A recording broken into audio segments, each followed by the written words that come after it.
May nagulog mga kawaray, magandang hapon po sa inyong lahat. Gusto ko lang pong ibahagi sa inyo, kaninang umaga mga 3 AM, ito na po yung lakas ng hangin dito sa Tacloban. Ginising po ako ng aking partner at sinamahan niya ako sa may balkon namin. Pasalamat talaga kami, malakas yung hangin pero walang kasamang ulan.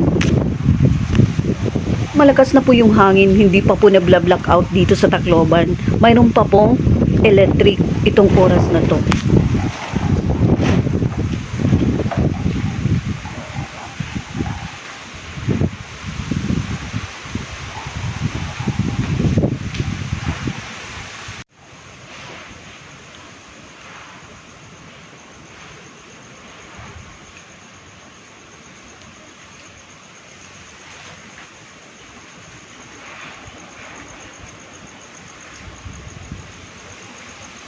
Burnout na po kami, 3:17 AM. Ito pa lang, pag-off pa lang po ng Leyeco to. Ito yung partner ko. Magpa-on ka ng solar light. At 3:17, malakas na po yung bagyo. Ito pala po yung time na pag-off ng kuryente. Ito yung partner ko ng solar light. Grabe ang lakas. Sabi ni Mayor, kinonfirm ng Mayor namin sa Tacloban, signal number 2 ang Tacloban pero super lakas yung hangin. Grabe, how about yung ibang lugar na signal number 4? Ingat po kayo dyan. Signal number 2, walang ulan pero super lakas ang hangin. Hello mga kawaray, kumusta na po ang bagyong Tino? Sa amin po sa Tacloban, pasalamat po kami yung Tacloban, signal number 2. Hindi po kami masyadong natamaan ng bagyo. Although siya, malakas, kagabi malakas, pero walang ulan. Yung ang pinagpapasalamat natin. Nag-confirm po yung Mayor as of 1:17 kagabi, alauna ng umaga, mga 1:17 AM, na signal number 2 yung Tacloban. Ngayon, titingnan natin, lalabas po tayo kung ano ba ang epekto ng bagyong Tino. Kahit signal number 2 lang kagabi, ang lakas niya.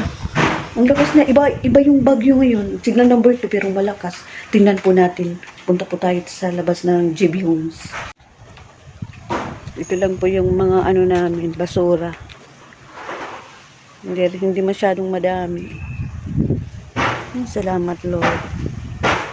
Hindi mo kami pinabayaan. Maliit lang yung basura namin, mamaya magsisilhig. Maglilinis ako pagkatapos ko. Maganda na lang at hindi ito nasira. Yung bahay na to.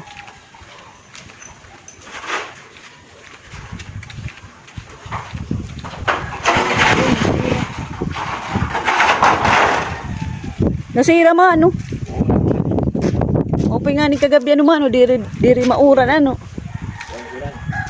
Eh kung may uran makaradlukad to Lagi pinorahan pa kitang Ginoo.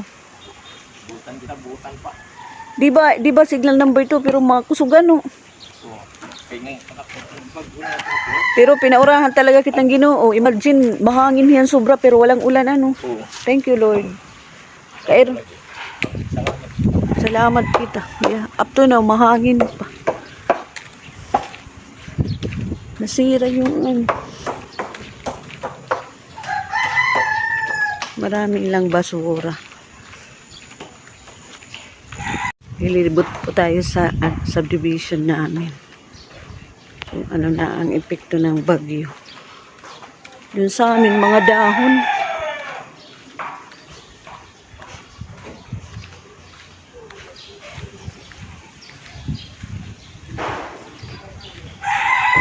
Kulang ng basura dito.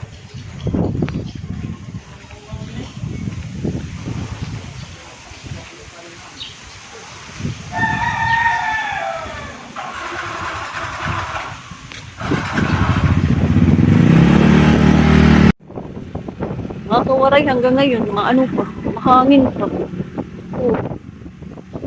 Ano na bang oras? 6:48 pala ng umaga, pero mahangin pa.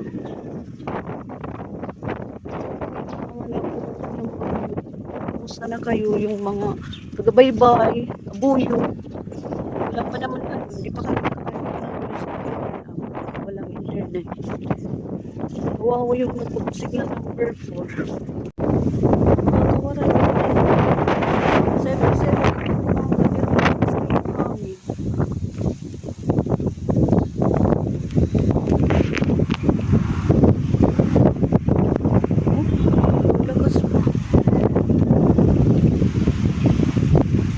Maglilinis na ako ng bakuran, kaya lang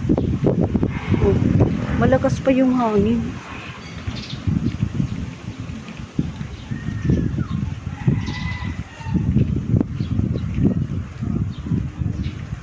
Alam niyo, nung Yolanda, maraming nasiraan dito sa subdivision namin.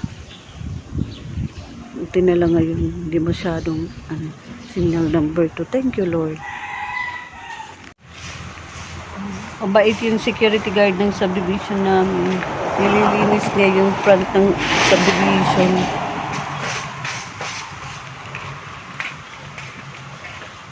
Chip! Sigurado ato pag mauran, Chip, makaradlo ka to, Chip, ano? Oo. Pag sobrang to kagabi na ulan, kahit signal number 2 lang, nakakatakot yun. Kasi sobra hiya kalakas, ano? Bagay at signal number 3 to 4.